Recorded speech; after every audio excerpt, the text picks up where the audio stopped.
ધોરાજીમાં કોંગ્રેસ સ્થાપના દિવસની ઉજવણી કરવામાં આવી રહી હતી।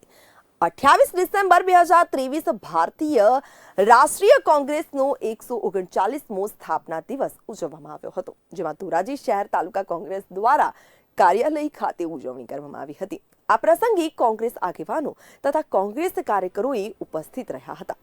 રાજકોટ જિલ્લા કોંગ્રેસ પ્રમુખ લલિત વસોયાની અધ્યક્ષ સ્થાને કાર્યક્રમ યોજાયો હતો, જેમાં આગામી ચૂંટણીમાં કોંગ્રેસ પક્ષનું સંગઠન માળખું તેમજ આગામી ચૂંટણીમાં વિજય મેળવે તેવો આશાવાદ વ્યક્ત થયો હતો।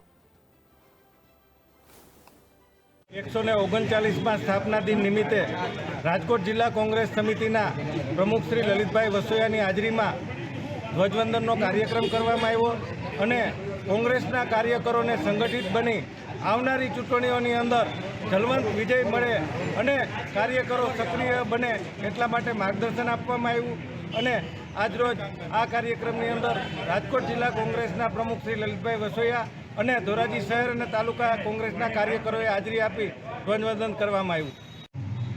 આઝાદી પૂર્વે આ દેશને આઝાદ કરાવવા માટે આ દેશના વરિષ્ઠ આગેવાનોએ 138 વર્ષ પહેલા ભારતીય રાષ્ટ્રીય કોંગ્રેસની સ્થાપના કરેલી હતી અને એ સંગઠનના માધ્યમથી આઝાદીની લડાઈમાં સૌ દેશવાસીઓને જોડ્યા હતા। દેશને આઝાદ કરાવ્યા પછી આ દેશના વિકાસ માટે કોંગ્રેસ પાર્ટી અને કોંગ્રેસ પાર્ટીના આગેવાનોએ જે સાથ અને સહયોગ આપ્યો છે, જે ભોગ આપ્યો છે, એને આજે દેશની જનતા યાદ કરે છે।